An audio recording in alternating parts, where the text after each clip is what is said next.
Benvinguts al podcast d'en Pere de la Cullera. Uau! No sabia, no. Sí, és el nom del canal.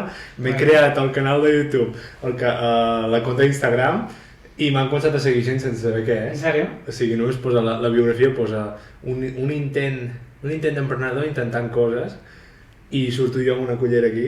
Vale. I d'aquí ve el nom, o sigui, no tenim més història. Sí, ja està. Bueno, per Pere de la Cullera, la cançó, saps? En Pere de la Cullera, vale. Professor. No, I com que m'ho havia sentit tota la vida, vaig dir, doncs m'aprofito d'aquest nom i a veure si així mola més. I bueno, estem aquí amb en Joan, si et vols presentar. Si I tant. Soc el Joan Boronat, soc enginyer informàtic, vaig estudiar enginyeria informàtica, però és veritat que em considero una persona amb un perfil bastant generalista, tot i tenir una carrera tècnica. Això també m'ha portat a emprendre en el passat i suposo que d'això parlarem una mica avui. Sí, 100%. Vale, doncs dius que ets enginyer informàtic. Vas estudiar a... Vaig estudiar a Tarragona, jo soc de Tarragona. Vaig néixer allà, vaig estudiar allà i fins que tenia 21 anys vaig viure allà a Tarragona i vaig estudiar a la URB, a la Rovira i Virgili. I després vas fer un postgrau, que sí? Sí, després ja, més tard, quan ja estava treballant aquí a Barcelona, vaig estar molt involucrat en temes de data science i llavors vaig considerar convenient mirar-me un postgrau de ciència de dades que vaig fer a la Universitat de Barcelona. Vale. Una pregunta que faig bastant a la gent que ha estudiat enginyeria o no és, creus que et va servir? Ho tornaries a fer? I bueno, desenvolupar amb aquest tema. Sí, em va servir molt i ho tornaria a fer. Potser no tant, és a dir, no crec que siguin coneixements aplicables directament en el nostre dia a dia, després en el món laboral, però crec que amb 18 anys encara tens molt potencial per aprendre. I tenir una guia, almenys suposo que cadascú individualment té una manera de fer diferent, no? I hi ha gent que potser munta un negoci ja amb 18 anys i el mateix impuls de muntar un negoci fa que aprenguis molt ràpid, però en el meu cas jo necessitava en aquell moment una guia i la universitat va ajudar-me en aquest sentit, em va empènyer a aprendre més i em va posar alguns problemes més difícils dels que jo m'hagués plantejat si no ho hagués fet, i en aquest sentit jo crec que és útil. Com deia, els coneixements que aprens després de la carrera potser són més limitats pel món laboral, però sincerament... Clar, perquè no sé el teu cas, jo en el meu cas, programant sí, em van ensenyar com els bàsics, però no em van ensenyar, per exemple, a fer una web, no em van ensenyar a desenvolupar una aplicació mòbil, per exemple, cosa que crec que té sentit, perquè el que t'ensenyen al carrer és més atemporal, no? És més aquesta... Jo quan em pregunto a la gent, jo dic, la carrera em va ensenyar a aprendre, saps? A dir, vale, doncs ara em poso això, m'adapto i aprenc aquest nou llenguatge sense cap problema. I no t'ensenyen coses molt ficades, per exemple, en aquell moment, com, jo què sé, Arduino. Jo sé que algunes carreres feien Arduino, que no sé ara si s'utilitza o no, però pot arribar a ser temporal en aquell moment perquè si llavors es deixa de fer servir alguna tecnologia que t'ensenyen, llavors estàs com una mica perdut. Estic molt d'acord, sí, al final la carrera t'hauria d'ensenyar uns fonaments i d'allí, a partir d'allí, que tu puguis construir la teva carrera professional al damunt d'allò, no? Sí, sí que és veritat, jo no sé tu, la diferència és que tu has estudiat aquí a Barcelona i jo vaig estar a la URB. Clar, no sé si coneixes més gent que hagi estudiat fora, però jo sí que tinc una mica la sensació que els perfils més potents venien aquí a Barcelona, per exemple, no? I també ja es pot veure directament en la nota de tall. La nota de tall normalment a altres universitats que no siguin la UPC o la UB són notes més baixes, per tant, 100%, els perfils que arriben també són, no? I d'alguna manera crec que això també influeix, ho he pensat alguna vegada, de dir, no tant pel contingut acadèmic, sinó pels companys que puguis arribar a tenir, segons quina universitat pot influenciar. Sí, en el meu cas sí que tinc amics o companys que han estudiat, per exemple, a la Universitat de Girona, a l'Autònoma també, i he vist aquesta diferència amb just el que acabo de comentar abans. Ensenyaven coses que no eren atemporals, ensenyaven, per exemple, a programar amb... Ara poder m'estic tirant un triple, però crec que ensenyaven el .NET, també ensenyaven tota una assignatura d'Arduino també, que tu també fas fer, no? Sí, jo faig Arduino també. I altres coses que comparant, o sigui, gent que havia començat al mateix moment que jo, estàvem aprenent coses bastant diferents i coses que no estaven en el meu programa. Per tema companys, clar, sí que hi havia molta gent top i crec que el més gran, suposo, és el tema d'exigència. Per lo que he notat, a l'UPC exigien molt per tema, per exemple, d'exàmens molt complicats. Si suspenies a repetir, bueno, això com a tot arreu, però si suspenies a repetir, hi havia molta gent que el primer any es quedava enrere i els que jo en el meu cas vaig intentar anar seguint i no vaig suspendre res i veia que els que anava seguint era que la gent que estava a tope i que llavors trobaven feines molt tops. Això és poder la diferència, però no ho sé, jo crec que al final si tens aquella flama i tal, no importa on estudis que ho trobes. Sí. Bueno, estem aquí també per parlar de startups, per parlar d'emprenedoria i en el teu cas has emprès, és un verb? Vaig emprendre. Vale, passem al passat, no? Vale, sí. Sí, he sigut emprenedor. Bueno, de fet em segueixo considerant emprenedor, crec que és una qualitat que no perds mai. No caduca, no? No em treuen el títol. No, jo sí, vaig emprendre, ara farà 3 anys que vaig començar la meva carrera com a emprenedor i va haver un moment, jo estava treballant en una empresa, portava ja 3 anys allí, bastant ben establert, amb un bon sou, però jo sempre havia tingut com aquesta flama interior de voler emprendre i aquesta ambició de voler muntar un projecte pel meu propi compte. Llavors, jo en aquell moment no tenia ni un cercle que tingués una xarxa que tingués aquestes ambicions o aquests mateixos inquietuds i llavors el primer que vaig fer va ser intentar trobar-la. Llavors vaig començar a buscar per internet, com molt bàsic, com esdeveniments d'emprenedors a Barcelona o xerrades que fessin i em vaig apuntar una mica a tot el que vaig poder. Això va ser abans de deixar la feina. Bona tècnica, eh? Sí, llavors vaig trobar que hi havia... Aquí a Barcelona hi ha un... no sé com es diu, no sé què de l'ocupació... Bé, al final hi va gent que vol buscar feina, no? I hi ha una part molt petita que també com ajuden els emprenedors, hi havia un fast networking així. Però és el de Barcelona Activa o és a part? Jo diria que és a part, no sé si té a veure amb el Saló de l'Ocupació, es diu, Saló de l'Ocupació. Ara no sé qui és el responsable de l'organització, però allí ja vaig com conèixer algunes persones així i bé, vaig com mantenir el contacte amb elles, persones que tenien inquietuds semblants, però el canvi va ser quan vaig trobar que hi havia una incubadora a Barcelona, en aquell moment, avui en dia ja no existeix, ara són només un fons d'inversió, però es diu Demium, i Demium, la particularitat que té comparat amb altres incubadores, és que en aquell moment només buscaven persones sense idea ni equip. Perquè t'anava a demanar, si quan anaves a aquests esdeveniments tu tenies ja idees o simplement era per... Jo al principi només anava en cerca d'un equip, és a dir, d'aconseguir aquest cercle, ja no només equip, sinó també com aconseguir persones que em poguessin ajudar o compartir amb mi aquest camí. Llavors, quan vaig veure aquest missatge que tenia Demium a la web, em va ressonar moltíssim perquè era exactament el que jo necessitava en aquell moment. No tenia ni equip ni idea i necessitava les dues coses. Llavors ells invertien precisament en talent. Era la seva proposta. Per entrar en aquesta incubadora també havies de passar com un cap de setmana que es deia All Startup Weekend, on havies d'ajuntar-te amb persones que no coneixies, muntar un pla de negoci, o sigui, no era un pla de negoci, era un pitch, però havies de muntar aquest pitch, entrar amb aquest equip i presentar-lo. T'assignaven aleatòriament o triaves tu?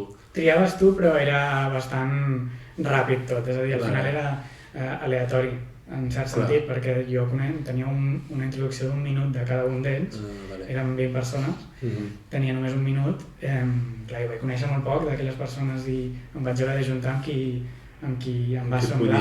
Com a la classe de gimnàs, una mica. Sí, exacte, tu. O quan feies equips de futbol, no? Tu amb aquest, així una mica.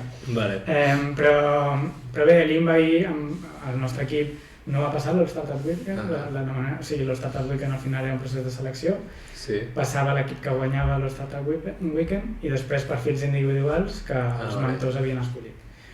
En el meu cas va ser aquesta segona opció, és a dir, el meu equip no va passar endavant, però pel meu perfil, com que també era una persona tècnica i Vale. al final també tenim molta demanda en aquest sector, vaig passar a la següent fase. I després ja, doncs, des d'aquell moment ja hi havia com un pla d'estudis molt lleu, o sigui, molt lleuger, en el sentit que et donava molta llibertat, però sí que et demanaven que assistissis al màxim possible presencialment a la incubadora. I tu encara treballaves? Jo en aquell moment ja havia deixat de treballar. Vale. Sí, la incubadora ja la vaig començar, que ja havia deixat. Em vaig tirar una mica a la piscina en aquest sentit, de dir, si no, si et segueixo tenint com el suport econòmic d'un sou, segurament no em motivaré tant a seguir endavant, no? I si tinc una necessitat, al final, doncs sé que em buscaré més les castanyes, em trobaré més les castanyes al foc i així. I a part, siguin jove, no tinguin responsabilitats, vull dir... Era el moment per mi. També és veritat que acabava de sortir del Covid, que era una època on, bé, potser necessitava canvis, no? Sí. Molta gent també li ha passat. I bé, llavors, doncs, en aquella incubadora ja vaig estar durant molts mesos. Va ser gairebé 6 o 9 mesos, una cosa així. Vale, I durant aquest període, doncs, tu podies anar buscant idees, és a dir, primer buscaves un equip, jo vaig començar amb una persona, els dos vam començar a buscar idees que ens semblessin prou interessants com per dur-les a terme. I sí que en un principi jo vaig tenir la sort que al seu perfil tècnic hi havia molts equips que buscaven. Ja tenien la idea i buscaven la persona tècnica per dur-la a terme. I jo vaig com poder anar en diferents equips unes quantes setmanes. Crec que ho vaig fer amb 2 equips diferents al principi i per veure com funcionava i tal. No va acabar funcionant en cap d'aquests 2, després em vaig ajuntar amb una altra persona que no tenia equip i vam estar buscant idees i que tampoc va acabar funcionant, és a dir, un dels aprenentatges aquí és com seguir insistint, encara que... I eren per coses de... Clar, el de no funcionar és com molt genèric, no? Però al final era o els equips decidien que jo no era la persona adequada, que això em va passar, o que les idees que trobàvem no ens agradaven prou, o trobàvem algun impediment, ja sigui a nivell de mercat, no ens semblava prou atractiu, o algun dubte que ens sorgia que ens feia tirar-nos enrere, no? I així vam estar com iterant molts mesos, potser també és un error, potser t'has de llançar més endavant i provar-ho, a veure si funciona o no, i no decidir-ho tot sobre paper, no? Això ho veig sobre la taula. No he estat mai en la situació aquesta que vas estar tu d'entrar en un incubador i així, però la sensació que em dona és que tens com una mica més de temps, no? Perquè és com que és un procés una mica més petit, més lent, on hi ha possibilitat d'inversors i tot, que pot donar una mica més de tranquil·litat. No ho sé, la sensació que em dona. Sí, d'alguna manera sí. És veritat que els mentors intentaven posar pressió perquè no sigui ràpid. És a dir, sí que ho intentaven d'alguna manera. Ells al final el que volien era que les startups sortissin, perquè era el negoci. El negoci era que ens quedaven o sigui, s'invertien, es quedaven una part del negoci, per tant, el que volien és que sortissin el màxim de negocis possible. Si veien que hi havia gent que no venia presencialment o que estava una mica per estar, directament els convidaven a sortir del procés o els feien fora directament, no? Llavors sí que hi havia una mica de pressió, a la vegada és una pressió que és una altra, o sigui, ens estem anant una mica cap pels racons, però sí que és una pressió que ens posaven molt dirigida a aconseguir inversió privada. I això, veient en perspectiva, es pot valorar si és la manera adequada d'engegar un negoci. Potser ara no, és a dir, per mi ara seria una altra la manera, jo crec, més enfocada a ser rentable des del minut zero. Perquè, no sé si ho saps, o sigui, si ells llavors, si vosaltres trobeu inversió privada, ells feien cash out o no? La incubadora? No, és a dir, la incubadora no es quedava cap percentatge fins que no tinc... És a dir, era la mateixa incubadora qui era l'inversor. És a dir, llavors ells el que tenien era la prioritat de si tu aixecaves una ronda d'inversió et serien els primers a sortir. En entrar. En entrar, és a dir, tu no podies aixecar inversió privada si no eren ells. És a dir, un cop tu entraves a la incubadora, tu firmaves que si t'inverteixo, o sigui, si tu algú inverteix, nosaltres tenim prioritat. vale? Llavors no podies anar fora, és a dir, estaves una mica lligat en aquest sentit. I algun preu en específic? Sí, Vale. tenies, estava tot. Sí, tot pautat. Tot especificat des d'un... Ho he sentit, encara es fa, no, això? Perquè... M'he perdut, ara ja no estic tan posat. He parlat amb uns que tenim en comú, no diré el nom, un italià, vale? I ells van anar així, van trobar uns inversors que els hi van dir, vale, us invertim X i nosaltres tenim aquest preu per aquest percentatge. Encara que tu aixequis una ronda i que vinguin altres inversors, nosaltres tenim prioritat, això ens ho quedem, si t'acceptem. Crec que és una pràctica bastant comuna en general en el món VC. No s'estranyava la gent. Sí que les condicions eren una mica, sobretot comparat amb altres mercats, alemanys, anglesos o ja no parlo dels americans, eren condicions molt més favorables pel VC. És a dir, molt més dolentes pels emprenedors en aquest sentit. Però és en comparació. És a dir, si miraves el que hi havia al mercat espanyol, era tot igual, no? Vale. I bé, doncs continuant amb la història, al final de provar amb diferents equips vaig acabar un tercer equip, em va escriure per veure si estava disposat a... També dintre de la mateixa incubadora, no? Dintre de la mateixa incubadora. Vale. Jo els havia seguit de prop perquè al final no érem tanta gent els que estàvem allà. Clar. Jo sabia que ells estaven buscant persones tècniques però que ja tenien algun principi. Sí. I ja havien engegat el projecte, ja semblava que tenien els primers clients i tal, i arribat un moment van decidir que la persona tècnica que tenien no els acabava de convèncer i van contactar-me a mi per veure si em volia unir al projecte i així ho vaig fer. I així va ser com vaig conèixer els meus cofundadors. Vale. I llavors, clar, ja estava una mica consolidat l'equip, tu vas entrar com l'últim en aquest cas de cofundadors, però tot i així vas entrar amb qualitat de cofundador. Vaig entrar amb qualitat de cofundador amb menys equity. És a dir, no tenia és a dir, era molt semblant, però sí que es va valorar el fet que ells ja portessin uns mesos i que el projecte ja estés arrencat. Cosa que a mi em va semblar... No, té sentit perquè la idea estava allà, vull dir, havia madurat una mica la cosa. Sí. Encara era molt inicial tot, però bueno, ells van voler posar-li un preu en aquests mesos que hi van dedicar. I això doncs va ser al setembre del 2022. Vale. Llavors... Farà 3 anys, no? Sí, exacte. 3 anys.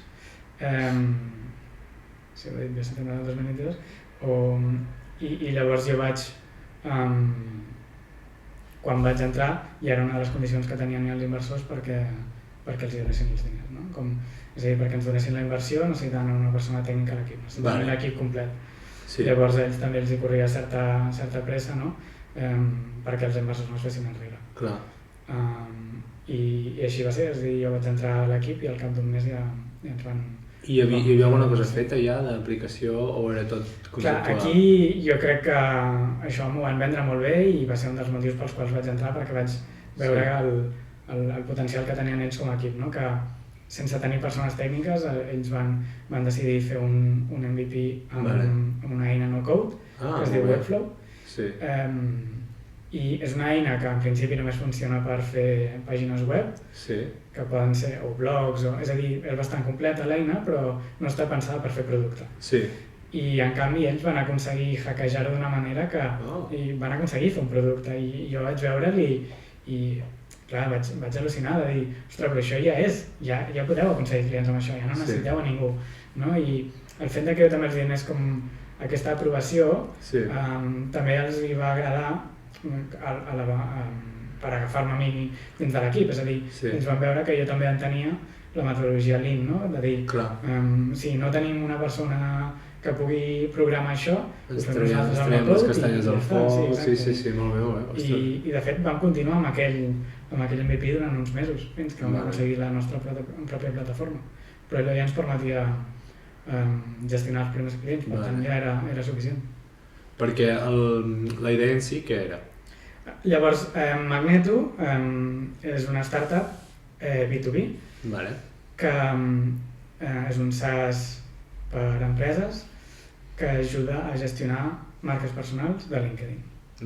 Llavors, nosaltres ens dirigíem sobretot a equips de màrqueting que gestionen els perfils dels seus directius a xarxes socials. Aquesta gestió normalment la deleguen els directius en el seu equip, i en aquesta delegació de la tasca apareixen diverses problemàtiques que nosaltres intentàvem solucionar. Llavors la podríem dividir en tres. Una era la part de creació de contingut. Nosaltres ajudàvem amb intel·ligència artificial a generar nou contingut per, ja et dic, només ens enfocàvem a LinkedIn en un principi, que hi havia projectes de fer-ho més xarxa. Perquè en quin moment estava la IA en aquell moment? Ja es podien fer coses guais? Això era bastant... Quan nosaltres vam començar encara no existia ChatGPT. Vale. Però l'API sí. L'API sí, exacte. Ja teníem les primeres APIs d'OpenAI que et permetien doncs, completar, o sigui... Amb codi complet, sí, exacte. O sigui, general, el que fa el ChatGPT, bàsicament, doncs, amb codi tu podies programar i et donava la mateixa resposta que et donaria ara a la web. Vale. Exacte, sí. Amb una qualitat del 2022, que sembla que fa molt poc, però la qualitat era bastant més baixa, no? Llavors, encara no havíem tret, encara estàvem en MVP que ja va sortir ChatGPT, llavors va ser una revolució com a la incubadora, no? De tothom estava més o menys pendent de què passava, i de cop surt aquest producte que va aconseguir el número d'usuaris, crec que exponencial, no? És a dir, van créixer en pocs dies, van aconseguir... I més siguent gratuït, que la gent entrava i ho provava, sí, 100%. Doncs això, utilitzàvem aquesta API per creació de contingut, després també facilitàvem l'aprovació de contingut entre el directiu i la persona que havia generat el copy, i per últim teníem analítiques de com havia funcionat el contingut a xarxes. Llavors cobríem una mica tot el cicle de màrqueting a través d'una marca personal. Vale. És un sector que encara està en creixement, jo crec, aquí a Espanya, però a Europa en general. Als Estats Units jo crec que es porta més el tema de la marca personal. Sí, bastant. I en general jo crec que és una tendència de màrqueting que seguirà creixent, o sigui, ho estem veient, no? L'exemple més evident és Elon Musk, però aquí a Espanya l'Elias... Sí, el José Elías, no? Aquest està cada vegada més apostant per la seva marca personal, i és evident l'impacte que està tenint i com les seves empreses es veuen beneficiades per això. Clar, suposo que hi havia com una tendència abans i això ho hem parlat amb bastanta gent, ho hem parlat amb Pasqual, amb companys que tenim, no? Que hi havia una tendència molt abans d'amagar els equips, no? per semblar més professional com una empresa, no? Per exemple, hi havia moltes empreses que eren d'una persona, 2 persones, i sempre s'utilitzava el nosaltres corporatiu per semblar que és un equip molt gran, molt professional, una jerarquia molt marcada, i això dona professionalisme. I ara hi ha com una tendència al revés, no? Que és posar cara a les empreses, l'exemple que has dit en José Elías, doncs ara amb la sirena sembla que associes amb això, fa vídeos que ella està a la sirena, i sembla com que ho fa més proper, no?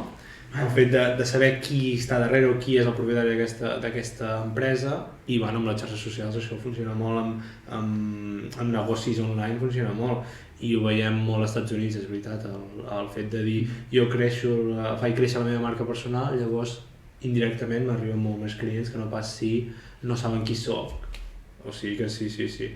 L'impacte és molt gran. És que no podríem treure molts exemples, però un d'ells aquí a Espanya és Ana Botín. Si tu mires Ana Botín, que és la presidenta del Banc Santander ara mateix, tu mires els posts que fa LinkedIn i veus el número de likes i interaccions que té, i és altíssim. En canvi veus posts molt semblants des de la marca de Santander que no tenen interacció, és a dir, o sigui, jo no sé quin anàlisi en podem treure d'això, però jo crec que totalment la gent em connecta amb persones. 100%. I potser el post és el mateix, i potser evidentment no l'ha fet Ana Botín, li ha fet algú del seu equip, i tothom ho sap, i tothom ho accepta, i seguim entrant en aquest joc, no? És curiós. I no sé, suposo que deu ser complicat també, cada vegada és més fàcil, però traquejar, tirarem anglicismes com sempre, traquejar realment la traducció d'això, de tu fer publicacions amb la teva marca personal, si això ho tradueix en nous clients, però estar segur que el fet de generar expectació davant de la teva persona i que tu estàs relacionat amb un negoci més ulls se li posen a sobre el negoci. Ara, que això es converteixi en, per exemple, jo no sé si la gent veient els posts de l'Anna Botín se'n van al Banc Santander a fer-se socis, però bueno, almenys saps... Ho tindran en ment, és a dir, quan ja ho tens a la ment, no? Sobretot clar, nosaltres ens enfocàvem sobretot a empreses que a la vegada ells fossin B2B. Vale. Llavors els processos de venda de B2B són processos molt més llargs. Potser tardes en tancar un client 6 mesos. No? I quan el client no es tracta tant de que el client al veure el teu post et vulgui comprar el teu servei, sinó que quan tingui la necessitat, el primer que pensarà, és a dir, si tu estàs a la ment de la gent, no? I si estàs constantment apareixent a xarxes, quan tinguin la necessitat pensaran, ostres, que el José Elías ven salmó a la sirena. Pues, no sé, de cop. No és el millor cas perquè no és B2B, no? Però en el cas del Banc Santander, si ets una empresa i vols canviar de banc, dius, ostres, doncs aquell post em va ressonar i de cop me'n vaig al Banc Santander. O una cosa que no és òbvia en un principi és que nosaltres sempre estem pensant en clients, però també ajuda molt tenir una marca personal forta en guanyar empleats. També, és veritat. Sí, això ajuda moltíssim i els millors, moltes empreses ho fan, de dir, recomana'ns als teus amics, no? I la gent que ve recomanada normalment té millor encaix a les empreses que si han de començar, i és molt més barat que si hem de començar a contractar des de zero. Per això les empreses molts cops t'ofereixen bonus si portes a algun excompany de feina o alguna cosa així. Llavors, tenir una marca personal forta també ajuda en altres aspectes, no només en clients, i és molt beneficiós. Sí, però a mi m'ha passat això de... Bueno, podríem dir que soc B2B encara que sigui jo sol, d'estar dubtant entre diverses eines de lo que sigui, per exemple, ara que estic provant el cold email, no? Estava dubtant entre 3 i el fet de que m'hagi sortit a YouTube Ads, els anuncis de YouTube, una, perquè ho he buscat, no? Que LinkedIn em surt el fundador d'aquesta eina, doncs em fa que indirectament al meu cap digui, doncs tirarem aquesta. Sempre i quan els beneficis d'anar amb una o amb l'altra s'ajustin més o menys i sigui més o menys igual, no? Però no que ja instantly em sortia a tot arreu. I dubtant entre aquesta i una altra que es diu Smart Lead, doncs vaig dir, doncs aquesta perquè em surt. I a més connectes amb la història del fundador perquè t'explica la seva vida i tal, doncs llavors ajuda a triar, o sigui que sí, directe o indirectament sempre aporta alguna cosa. Sí, nosaltres ve el soci, el CEO, va ser la persona que va tenir aquesta idea perquè ell mateix va implementar una prova pilot a l'empresa on treballava.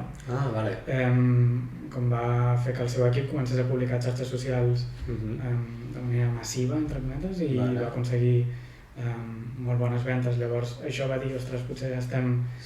D'alguna manera va aconseguir validació dins de l'empresa i ell va considerar que era prou com per sortir d'aquell lloc on està treballant i muntar una startup. Ostres! Sí, llavors clar, a mi també em va atreure molt aquest...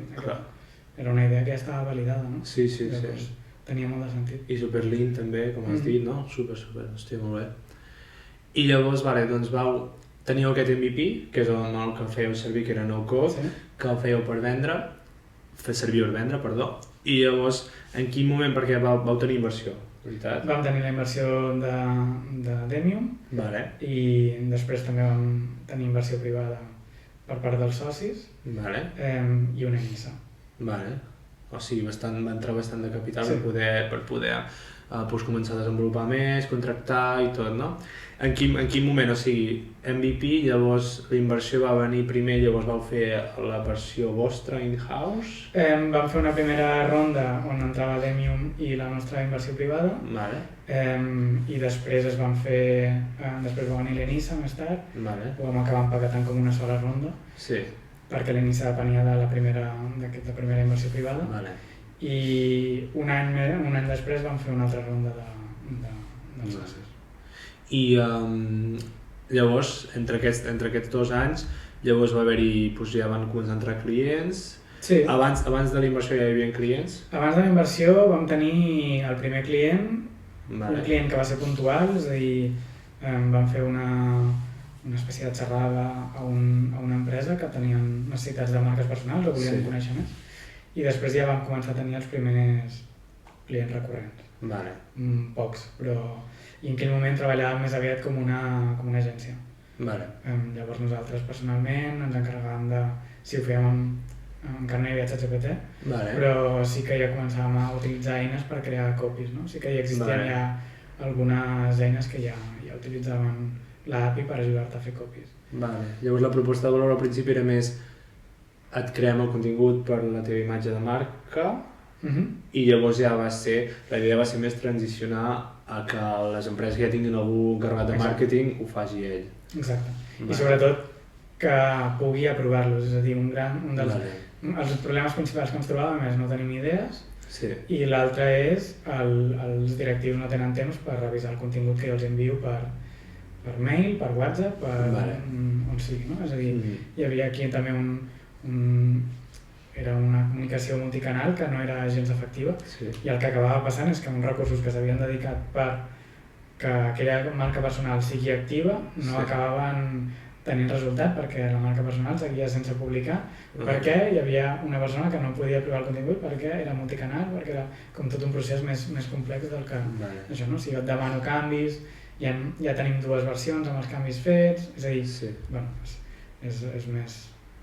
es pot complicar, no? Clar, facilitar tot aquest procés. Totalment, com més fàcil sigui, al final el que vam acabar, és a dir, una de les features que més orgullosos estàvem i crec que tenia més sentit és que poguessis aprovar el contingut des de WhatsApp mateix. Llavors t'enviaven un link de dir, mira, he creat aquesta peça i et podien donar feedback directament sense haver de posar contrasenya ni res. Ostres, molt bé. Llavors això ja va tenir molt bona acceptació amb els nostres clients, perquè va ser com, ostres, això em facilita molt, no? La comunicació amb el directiu. Clar. I hi havia algun sector que veiéssiu que funcionés molt més bé en tema de clients? Al principi vam començar amb agències immobiliàries, perquè, és a dir, agències immobiliàries o equips de venda, empreses que tinguessin equips de venda gran, perquè ho venien això, no? Com una manera de vendre i també de reclutar talent. Llavors eren 2 del sector, o sigui, en concret les agències immobiliàries sí que els interessava els 2, no? Tant vendre com reclutar més agents immobiliaris. I també teníem contactes en alguna d'aquestes cadenes grans, llavors també els vam utilitzar com per poder posar una pota dins. Sí que és veritat que és un sector que he vist bastant això a LinkedIn sobretot, que crea molt de contingut. Tots els agents de totes les immobiliàries estan allà. A vegades és més producte, doncs ensenyen els immobles que tenen, però a vegades també simplement dir coses del dia a dia i mouen bastanta audiències bastant grans i entenc que també, i Instagram també funciona molt. Instagram i TikTok funcionen molt. També no sé si fins a quin punt, a veure, tenir audiència sempre és bo, no? Però en el seu cas a TikTok i Instagram no sé si busquen vendre o simplement crear-se una marca, o sigui, simplement ser populars, no? D'alguna manera, perquè... No ho sé, crec que venen bastant, perquè com que els algoritmes de recomanació estan molt bé, al final veuen perfils que estan mirant només això i clar, suposo que l'intent, les ganes de comprar poder són més baixes que no pas a LinkedIn, poder al ser una xarxa social. Sí, no sé, però al final sí, està bé. Molt bé, i després, tinguent en compte això, en el teu cas, què hauries canviat de tot aquest procés? Perquè clar, no hem arribat a la conclusió que llavors, al cap d'un temps, tu vas deixar-ho. Sí, exacte, això vam començar el setembre del 2022 i el setembre passat, 2024. El projecte ja no li veia el potencial que li veia al principi i crec que el meu període dins de l'empresa i el valor que jo li podia aportar ja havia acabat. I per tant vaig prendre la decisió duríssima, he de dir, perquè ja havia invertit molts mal de caps en aquest projecte i era un projecte en el que jo hi havia confiat molt, no? Fins llavors. Però bé, ja vaig considerar que el millor ja era deixar-ho i tot va ser molt amigable amb els meus socis, és a dir, en cap moment, per sort no va passar res dolent entre nosaltres ni ens vam enfadar i vaig fer la decisió unilateral de dir, continuar sense mi. Llavors vaig deixar el projecte al setembre. I en aquell moment va ser com, bueno, i ara què faig? I ara què, no? Sí. Clar, l'energia, no sé, això també suposo que va a persones, però per mi em va drenar molt l'energia haver d'estar 24/7 pensant en el projecte. Sí. No era capaç de desconnectar en cap moment. A vegades hi somiava amb el projecte, és a dir, vull dir, és que t'obsessiones molt, no? Sí. I a vegades suposo que és una cosa bona, perquè si no t'obsessiones es voldria dir que no t'importaria. Per tant, és bo, però a la vegada és molt cansat. Clar. I en aquell moment jo vaig decidir, ara no puc. Sí. No em puc permetre continuar treballant en una altra startup, almenys no per ara. Vale, clar, no, és 100%, clar. Més quan arriben moments aquests en què hi ha algú que és això, no? Que dius, el que has dit, que ja en aquell moment ja no creies tant en el projecte com abans, clar, llavors pensar en una cosa 24/7 que et pot arribar a frustrar perquè estàs en plan, per què no va de la manera que jo vull, o per què ja no hi crec tant com abans, clar, al final crema. I som els humans, amb les emocions i tot, necessitem una baixada, no? Com les muntanyes russes, quan puges d'emocions i tal, baixar també. A mi també m'ha passat en projectes meus, estàs projecte rere projecte, o funcionen o no funcionen, i estàs en plan, tornar a començar, posar-hi tota aquesta energia, llavors veus que te la fots o no, saps? Però no funciona de la manera que volies o no t'agrada tant com pensaves, drena molt. I entenc 100% la teva decisió de que vas buscar una feina. Sí. Clar, també, ara que deies això de la baixada, és que en cap moment vaig tenir com aquesta adrenalina de buf, estem venint a tope o està funcionant molt bé, no? Clar, això no ho havia comentat. Van ser 2 anys on nosaltres no vam arribar a trobar mai product market fit, sí que anàvem creixent molt linealment en clients i anàvem facturant i en principi com anava tot bé, però eren bé que encara no eren rentables ni molt menys i on depeníem de la inversió privada i aquesta corba doncs no tenia una pendent prou elevada perquè veies una projecció que em motivés, no? Llavors, com que sempre va ser en què va tenir aquesta direcció, doncs al final hi va haver un moment que ja... Clar, teníeu un equip, no? També éreu varis... Teníem un equip, amb nòmines, és a dir... Clar, nosaltres vam utilitzar la inversió, crec que no la vam malgastar tampoc, és a dir, no ens vam tornar bojos contractant gent molt sènior que cobra molts diners, sinó vam intentar ser prudents, però igualment els diners marxen ràpid. No, 100%. I més quan necessites això, necessites varis equips, necessites també el fet de dir, hosti, això, no? Si veus que hi ha aquest flywheel, no? de clients que porten nous clients o que simplement tens un feedback molt i molt bo i saps per on tirar després, clar, vulguis o no, encara que no siguis rentable, doncs pots anar aguantant. Però el que has dit tu és que era bastant lineal. Era lineal, sí. I llavors, clar, no hi ha cap moment de dir, vale, aquí, saps? Però sí, no, 100%. I llavors doncs vas trobar una feina? Exacte, llavors al setembre vaig decidir que buscaria una feina que em motivés molt,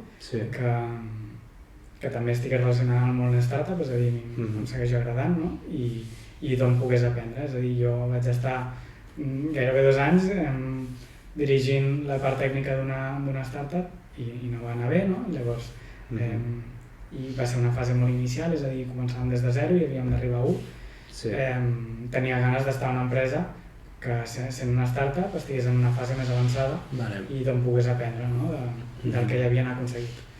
I ara estic treballant a una startup d'aquí de Barcelona, 100% bootstrap, es diuen HappyScribe i estic com a enginyer informàtic, en full stack i molt content. Que és una empresa molt interessant, en privat fora de càmera n'hem parlat molt, perquè és això que diu, no? Bootstrap, o sigui, no ha necessitat inversió en cap moment, és un model de negoci bastant interessant, o que jo en el meu cas no he vist, ara ho veig més, però al principi fa anys no es veia tant, van començar fa bastant de temps, vull dir que molt interessant. I està bé el que dius, no? Que també, clar, d'aquest 0-1 jo també m'he trobat d'estar molt en el 0-1, no? D'idea a algú físic, en aquest cas software, però és igual, algú que s'hi pugui jugar, no? I no he arribat mai més enllà, no? Un cop ja està fet, iterar amb equips i tot això, i també és interessant veure com la gent ho fa, no? Quan estava treballant doncs, també era el mateix, ja era una startup bastant consolidada, que en aquest cas ja començaven a créixer, ja deixaven de ser startup, i també és interessant veure quan contractes, què passa, què són les parts importants, com s'ha de créixer, com s'ha d'organitzar les reunions, totes aquestes coses també és molt, molt interessant. Sí, surten problemes molt diferents. Sí, exacte. El simple fet de créixer, sí. de ser 20 a 30 o de 30 a 40. Sí, ha de ser complicat, Sí, estar al davant del vaixell i ser el que va fent aquestes decisions. Sí. Llavors, ara tinguem la conclusió. Què haguessis canviat o com ho haguessis fet diferent ara sabent tot el que saps? Bé, per començar, jo no hauria aixecat inversió des d'un inici. Això ja per començar. Potser la part prèvia seria ho muntaries en un equip? No ho descarto. És a dir, si fos un equip amb qui ja he treballat i sé que ens avenim i que tenim uns ideals semblants i uns objectius també semblants, no ho descarto.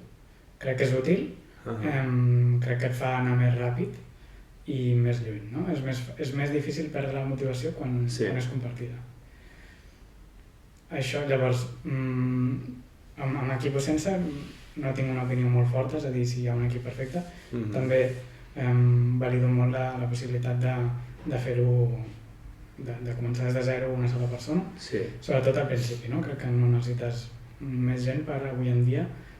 Tenim, sobretot les persones tècniques, les possibilitats, o sigui, tenim moltes facilitats avui en dia per poder llançar el nostre propi projecte sense molta ajuda. Llavors, aixecaries inversió? Al principi sobretot no. És a dir, no començaria amb inversió. Començaria amb molt la mentalitat de ser rentable el més aviat possible. I més endavant, perquè penso que, justifico, perquè penso que avui en dia és molt possible per una persona sola, en un equip tècnic, de crear una solució que pugui aportar ingressos. És a dir, per crear aquest primer producte que ja sigui funcional i que sigui estimat pels clients, no? Ja és molt fàcil de crear. Estem parlant de que ara últimament es pot treure una aplicació o una web i gestionar-la per, jo en el meu cas, 30 euros al mes. I pots dir, això són coses que, no sé la situació de cadascú, però són diners que la majoria de gent pot arribar a tenir per gestionar-ho i llavors posar-te a trobar clients. I el primer client ja, d'alguna manera, si és una subscripció que es paga una mica cara, amb el primer client ja tens el manteniment pagat indefinidament. Vull dir que sí, 100%. Exacte, sí, i no només manteniment, també la velocitat de desenvolupament que tenim avui en dia, amb eines com Cursor o ChatGPT o V0, no? Per crear productes de UI. Sí, 100%. És molt ràpid, no? O sigui, pot anar molt ràpid. Per tant, sí, al principi intentaria fer-ho, és a dir, si ara ho hagués de tornar a fer, intentaria fer-ho molt més lean, aconseguir els primers clients, i llavors, i aquí ja això ja no sé com reaccionaria, depèn molt del mercat, depèn molt de la idea en concret, depèn molt hi ha molts factors que em farien decidir si val la pena aixecar inversió o no. És a dir, no estic en contra de la inversió privada, crec que pot ser útil si tens la necessitat. Normalment la necessitat fins ara es justificaves perquè contractar persones tècniques és molt car, llavors sí o sí necessitaves inversió. I durant molts anys ha sigut així, però ara ja no és tan necessari, per tant, amb un equip més petit pots aconseguir més coses, no? I si saps créixer a poc, doncs ser rentable sempre et dona una mentalitat molt diferent. En el meu cas, el que veig, siguent persona tècnica, i potser coincidiràs amb mi, inversió seria molt útil si necessites, per exemple, algo B2C sobretot, que necessita una inversió de màrqueting molt i molt gran, està tot arreu, o sigui que veiem moltes idees de les que fem servir normalment, ara no em ve cap exemple, però del dia a dia, per exemple Instagram, coses així, són aplicacions on ja hi ha una user base molt gran Però per arribar a aquest nivell necessites adquirir usuaris molt i molt ràpid per tal de que els que van vinguent de nou no pensin, ostres, aquí no hi ha ningú, què faig? No, me'n vaig una altra copina fent aquesta bola. I té molt de sentit, però en el cas de B2B, ara últimament, trobo que hi ha moltes tècniques d'arribar a les persones, ja sigui xarxes socials orgànicament, SEO, anar directament amb ells, enviar-los un mail, es pot arribar d'una manera molt fàcilment a B2B, i és això que parlàvem. Llavors, com que són preus bastant alts, a la que firmes un client, la teva supervivència puja de cop. Sí. I també hi havia, recordo, crec que m'ho has explicat tu, l'exemple de Typefully. Sí. No? Crec que és un exemple de necessitat molt evident, no? Sí. Typefully és un SaaS que t'ajuda a també crear contingut per xarxes, en aquest cas per Twitter. Sí. I en cert moment, quan Elon Musk va comprar l'empresa, va posar que els preus de l'API eren molt elevats. Sí, molt elevats, $500,000 mig milió de dòlars a l'any, o sigui, molt elevats. És molt elevat. Sí. I aquesta empresa estava creixent exponencialment, però es van trobar amb aquest impediment. Hi havia diverses possibilitats en aquell moment. Ells podien decidir que tancaven el negoci o, com molt bé van saber fer, és aixecar inversió 100%. perquè van saber vendre que el potencial que tenia el projecte amb les curves que seguien de creixement podien arribar a ser rentables inclús amb aquesta despesa de $500,000 anual. Si no m'equivoco, estaven sobre... no arribaven a aquest gast, em sembla que estaven sobre uns 100... és un rang molt gran, però $100 o $200,000 a l'any facturaven. Clar, amb aquest mig milió se'ls anava negatiu, no? Però clar, amb aquesta inversió, com que hi havia moltes eines com ells, no? Però eren eines fetes per gent com nosaltres, tranquil·lament, que no facturaven gaire, simplement com que l'API de Twitter era gratuïta, doncs es podia experimentar molt, i clar, el fet de que ells es quedessin, es van com menjar tots els peixos petits i es van convertir en uns peixos grans de cop, gràcies a aquesta inversió. Sí, totalment, i sí, van haver de donar una part de la seva empresa a canvi, evidentment no donar la van vendre, no? Sí. Però sí, crec que és en aquest sentit, no? Hi ha escenaris, el que volia dir és que hi ha escenaris en què la inversió privada té moltíssim sentit i és necessari per la supervivència de l'empresa i no ho hem de veure com algú dolent, no? A vegades del món bootstrap se'n parla molt negativament, no? De tenir inversors. Si el saps escollir bé i tens una necessitat clara, crec que és una molt bona eina. Sí, 100%. Bueno, suposo que el contrast es veu més pel fet de que si comences ja des del minut zero amb inversió, és com que és un diner que almenys com jo ho veig, és un diner que no és teu, llavors d'alguna manera intentes escalar una empresa sense tenir en compte què és únicament necessari, no? El que m'has dit en el vostre cas és que vau ser bastant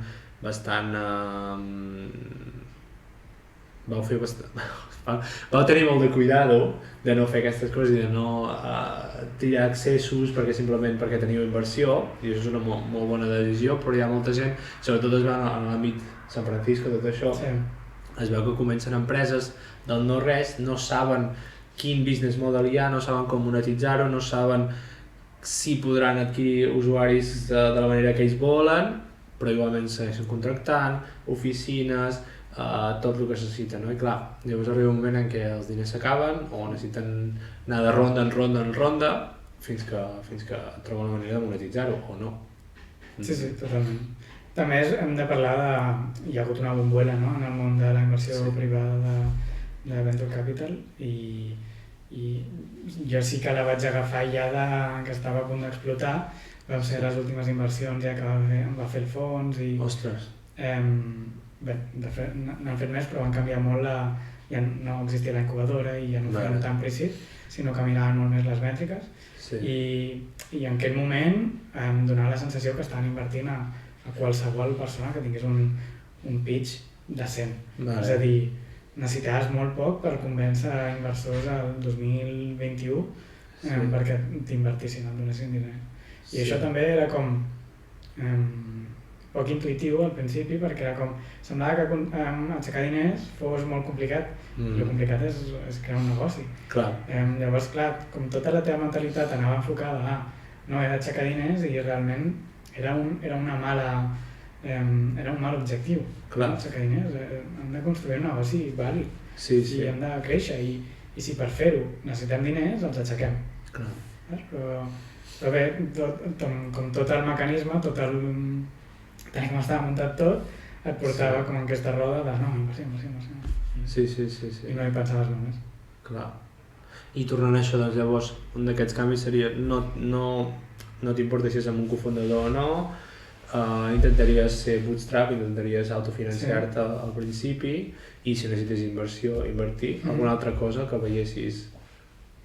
Clar, és que després hi ha 1000 microaprenentatges que has anat portant durant el temps i que ara aplicaria sense donar-me en compte, no?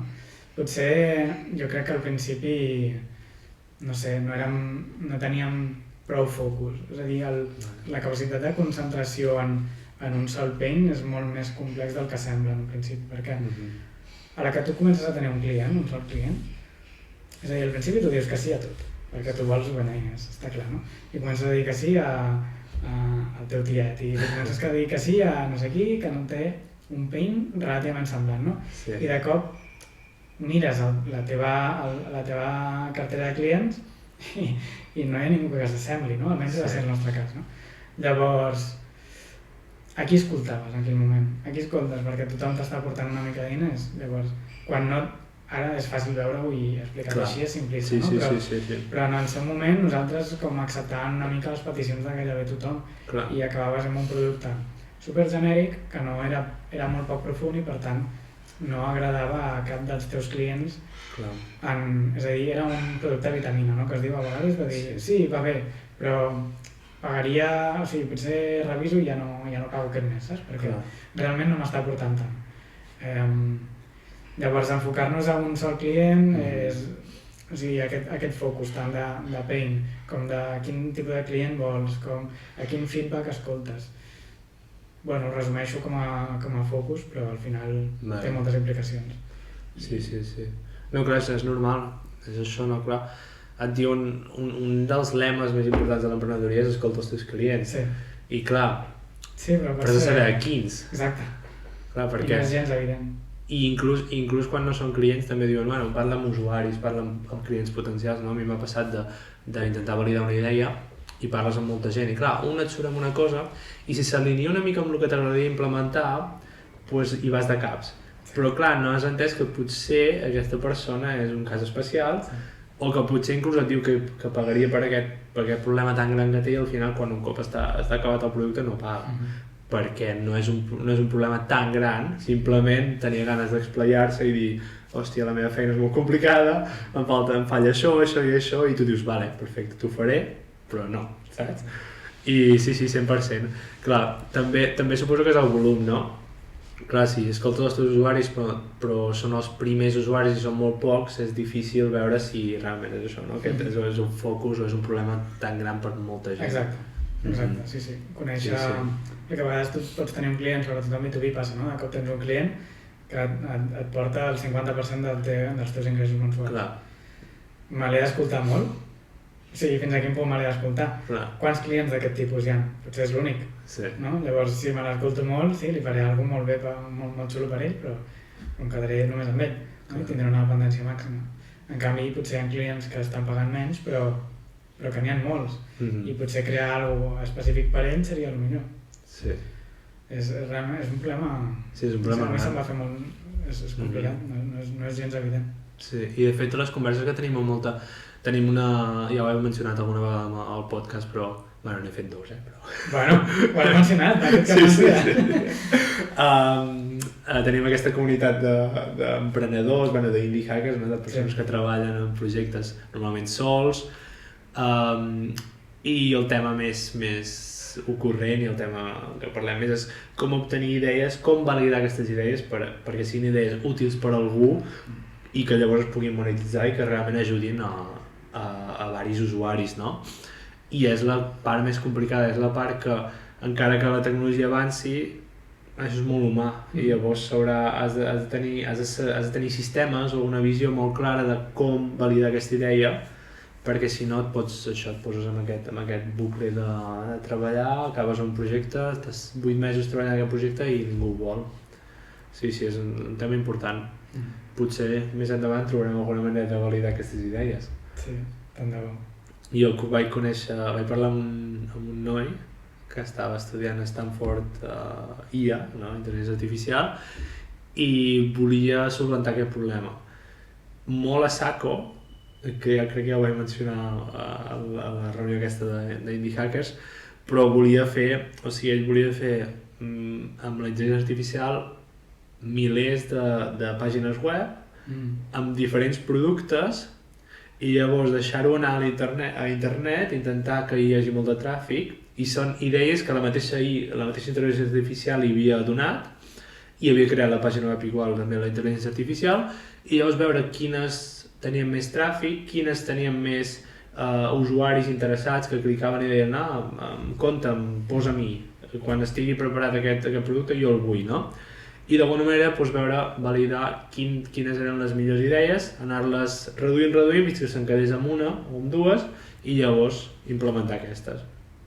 No sé si li ha funcionat. Això anava a preguntar, sabem el resultat de què li hauré de preguntar fa molt temps que no parlem. Jo vaig tirar la premissa. No, sí, com a premissa està bé, no? Al final és fer-ho més científic.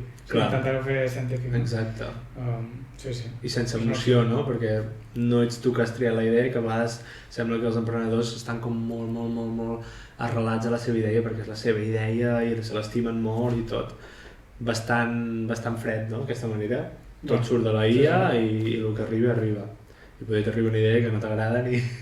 En aquest sentit, no sé, al final imagino que potser Google ja no tant perquè no sé si té el mateix tràfic que fa uns anys, però ells haurien de ser les persones que tenen, que saben perfectament, no? Que s'ha de construir o de dir què falta al mercat o és el que la gent busca.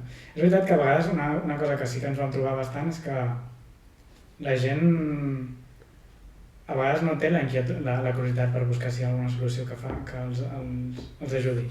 Ells estan en el seu dia a dia amb el seu Excel i no es pregunten no es fan la pregunta de com podria optimitzar aquest procés, no? Clar. I a vegades en aquest sentit la publicitat és el més efectiu per... No? Ho veiem cada dia que hi ha productes mediocres que aconsegueixen molts més diners o molts més clients que productes molt més professionals.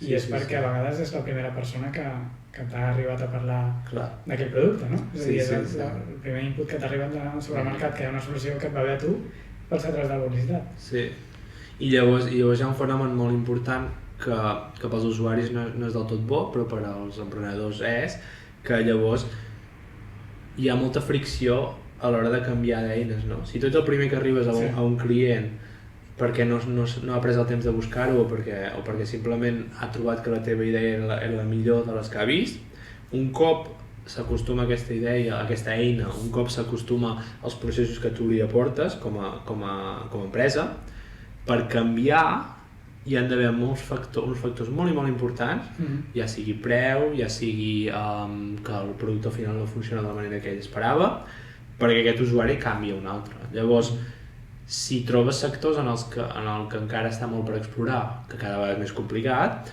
i ets el primer que arriba, llavors aquest fenomen de la fricció de canviar et jugarà molt a favor. Ara, com que està costant cada vegada més, perquè ara la tecnologia està arribant a tots els sectors, és trobar aquella petita pepita d'or que t'ajudi a tirar endavant aquesta idea. Sí, alguna vegada ho hem comentat, de dir en els propers anys jo imagino que a mesura que es vagi democratitzant més la possibilitat de crear nou producte i que es vagi agilitzant més aquest procés, el que passarà és que es fragmentaran aquests grans SaaS que existeixen avui en dia. És un pronòstic, aquí m'estic tirant un triple jo també, però jo penso que és fàcil que es fragmentin perquè és difícil agradar a tothom, no? I si tu ets capaç amb un equip petit crear un producte que X sector, o sigui un niche molt petit de clients i fer una eina especialitzada per ells i 100% customitzada i tal, els hauries de poder convertir, no? Fàcilment. Llavors jo crec que a poc a poc, perquè hi ha molta fricció encara, però sí que m'imagino a poc a poc doncs, cada cop tinguis un SaaS específic de recursos humans per a empreses de X sector en concret, no? Sí. O potser, com que has dit, s'anirà democratitzant això, no? El fet de crear nous SaaS i noves idees, noves plataformes, potser la gravetat cap a això anirà més cap a una cosa en què cada client tindrà com la seva versió customitzada del mateix SaaS, no? I d'així es podrà adaptar a les necessitats de qualsevol client, encara que siguin clients molt diferents, sempre i quan hi hagi algun problema en comú, no? Clar. Que això també seria una opció. Sí. Perquè, no sé, almenys en el futur immediat no veig que els grans titans de la tecnologia perdin clients. Perquè, no sé si és que tenen la quota de mercat ja molt assentada o simplement tenen el pressupost per poder seguir adquirint usuaris dia rere dia i mantenir els que ells tenen, o simplement és que són molt bons en el que fan. Però no ho sé. No sé què dir-te, no me la jugaria. Ara no apostaria per un gegant ara mateix, potser.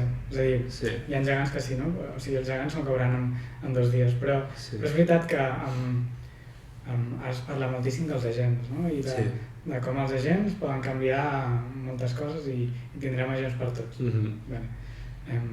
Si això és veritat, l'experiència d'usuari canvia tant que les empreses grans no sé si seran capaces d'adaptar-se al mateix ritme. Llavors aquí s'obre una porta de dir si hi ha un canvi de paradigma de cop, no? I les empreses tradicionals que a principis del 2000 no van fer la seva web i no es van fer tal, potser van acabar morint. No tinc exemples, però és com si hi ha un canvi de paradigma de cop, seran capaces d'adaptar-se a les empreses grans, ja no només per capacitat, a vegades tens un legacy tan gran, no? A nivell tècnic, però també a nivell de mentalitat, de dir, no som capaços de canviar tots els processos interns d'aquestes empreses tan grans per ara adoptar-nos a això, no? Clar, sí. Sí, 100%. Jo crec que els gegants, que el seu avantatge era simplement ser els primers o ser els que tenen més recursos, crec que sí que cauran.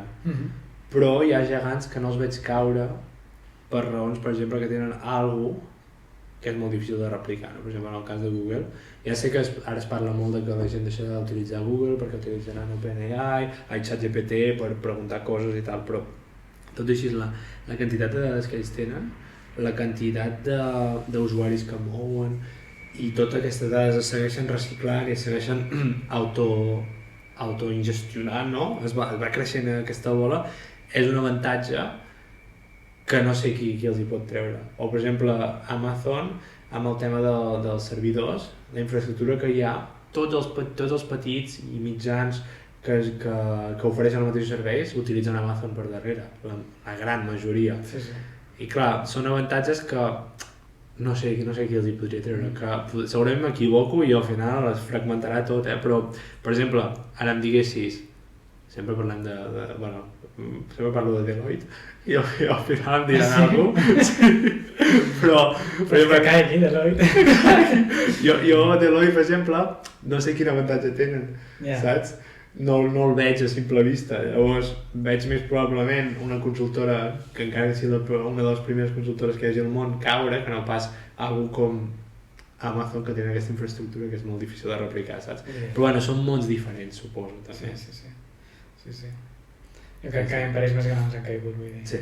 I en aquell moment tothom deia, no, això és impossible. No, impossible, sí. No, 100%. A veure, una pregunta que ja l'has mig respost, però bueno, que les ganes d'emprendre, l'emprenedoria, d'on creus que t'ha vingut? Família, amics...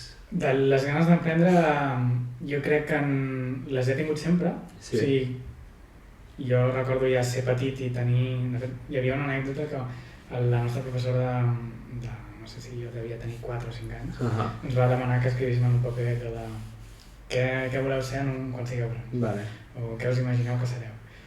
I aquest paper el vaig recuperar fa poc. Ostres. I sortia, jo tindré una moto no sé per què. Seré jefe, que tampoc en aquell moment, no sé d'on m'ho sortir, i ja més, no? Però, és a dir, que ja de petit, jo imagino, perquè els meus pares sempre han tingut els seus negocis tradicionals, pimes, com negocis petits, però ja els he vist sempre en aquest rol, que ja de petit em devia interessar, no? O els devia veure com això, com a referents. Llavors, de petit, més d'adolescent, sí que m'interessava molt com tema innovació i al·lucinava amb aquelles xerrades que feia Steve Jobs a l'Apple Park i de cop es treia l'iPod de la butxaqueta, no? I com tothom l'ovacionava.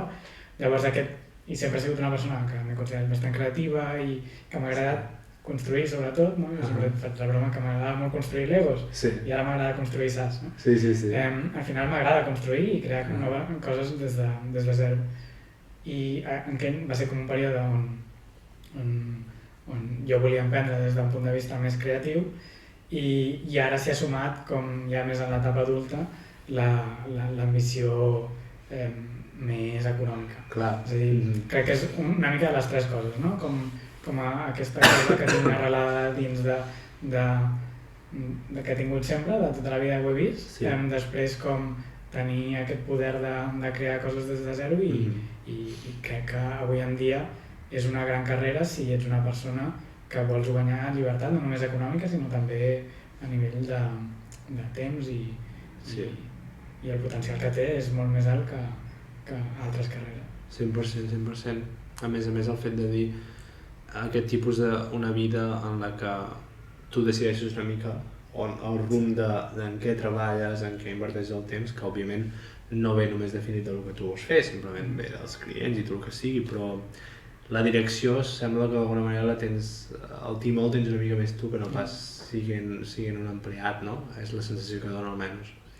L'altre dia ho comentàvem en aquesta reunió que teníem, que a mi és una paradoxa que no és òbvia, però bé, jo amb els anys sí que veig que és molt més...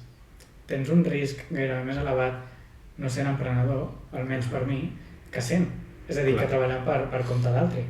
Avui en dia, si treballes per compte d'altri i arribes a certa edat i t'acomiaden, tens un problema gros en trobar una nova feina moltes vegades, sobretot en perfils com els nostres que són tècnics, o arribes a tenir una posició de directiu bona i llavors les altres empreses busquen directius, o és possible que tinguis uns últims anys de carrera laboral més complicats. Llavors, també veig com l'emprenedoria en el sentit d'una aposta segura si jo sóc autònom. Si jo sóc una persona que només depèn de mi, té els seus desavantatges, no? Evidentment, tothom els coneix, però bueno, en aquest sentit de risc, no estic... Jo gairebé que et diria que té menys risc ser emprenedor que no ser. No ho havia vist gaire d'aquesta manera, però sí que té molt i molt de sentit. És això, vull dir, al final, si estàs treballant per algú, aquesta persona decideix si formes part de l'equip o no d'un dia per l'altre. Que per contra, quan tu ets autònom, si ets tu la persona que s'ha de buscar aquests clients, aquesta manera de sostenir-te econòmicament, però ets tu que decideixes en aquest moment si tires per un camí o tires per un altre. A curt plaç és molt més còmode la possibilitat d'estar treballant per compte d'altri i tenir el teu sou i és una zona de confort molt confortable. A l'inici sobretot, no? I ha de ser molt dur ser autònom i no trobar nous clients i no arribar a final de mes, o sigui, això ha de ser duríssim. També s'ha de tenir clar en quin sector estàs, si hi ha diverses formes de fer diners com a autònom, perquè clar, en el nostre cas, si hi ha persones tècniques, en aquests moments tenim moltes opcions. Si no funciona qualsevol projecte que fem, sempre podem vendre els nostres serveis com a programadors, com a consultors, com a experts en alguna cosa. En canvi, potser algun altre sector, com per exemple veig que la barrera d'entrada, per exemple, en màrqueting és un pèl més alt, és més complicada que no pas tècnica, perquè has de deixar clar molt més que els resultats que obtindràs que els clients obtindran amb els teus serveis. És una cosa que veig bastant a Twitter, a LinkedIn, no? Que la gent que ven els seus serveis com a marketer, no? Pues, els hi costa més assentar-se amb els clients i trobar clients valuosos, direm, no? Persones que realment valoren el que fan. Siguent tècnics ens és una mica més fàcil, però sí, 100%. Tens moltes més opcions, jo trobo, que no pas com a empleat. Sí. Última pregunta, perquè crec que ha sortit una conversa molt i molt bona. Llavors, última pregunta, que ja ens has deixat anar una mica en tota la conversa, però tens ganes de tornar a emprendre? Sí. No sé quan. No crec que sigui a curt plaç. Però sí, a mi m'agradaria tornar a emprendre. Ja et dic, és que no... Seria anar en contra d'una mica la meva personalitat. Clar. No fer-ho. Sí, Llavors sé que en algun moment, jo ara estic molt còmode treballant a l'empresa on treballo, és un lloc on estic aprenent molt, estic molt còmode. Però han arribat a un moment, anys vista, segur que aquest cuc que et va menjar per dins torna a sortir i diu noi, és temps de tornar-ho a provar. I creus, també, com que és el tema del dia a dia, no? Ara la IA, la intel·ligència artificial, creus que serà anar al sector de la IA? Creus que estarà molt influenciat per la IA? O potser et donarà per algun sector que no ens esperem? No sé.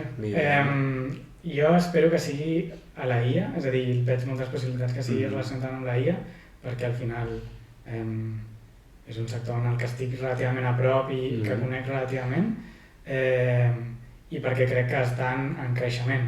Per tant, s'estan obrint nous mercats, no? O sigui, s'estan obrint noves possibilitats. Llavors, fer-ho té sentit. Però no descarto de cop negocis més inclús tradicionals, vull dir, no? Emprendre és emprendre i 100%. I s'ha de gaudir de viatge i ja està. Jo em veig clarament tinc un restaurant algun dia, perquè sí, perquè és el que dius, emprendre és... Una pizzeria, potser? Segurament. Anirem a Pere a la Collera del restaurant. Pere de la Collera Pizza, la trattoria d'en Pere de la Collera. Em sembla molt bon nom. Doncs sí. Doncs perfecte. Molt bé, Joan, merci per tot, merci per la conversa. Ja ens deixaran saber els comentaris, perquè n'hi ha 2 o 3, si els hi ha agradat. I tant. I bueno, ho deixem aquí.